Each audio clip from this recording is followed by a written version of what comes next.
மானம் குறையும் இன்னு மாசு படியும் இன்னு வீணா கதை முடிஞ்சு போச்சு. ஈசான மூலையில லேசான பள்ளி சத்தம் மாமன் பேர சொல்லி பேசுது.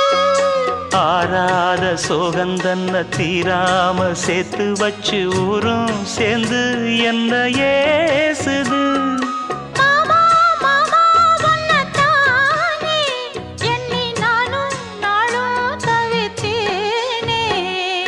கூண்டுக்குள்ள என்ன வச்சு கூடி நின்ன ஊற விட்டு கூண்டுக்குள்ள போனதென்ன கோலக்கிளியே.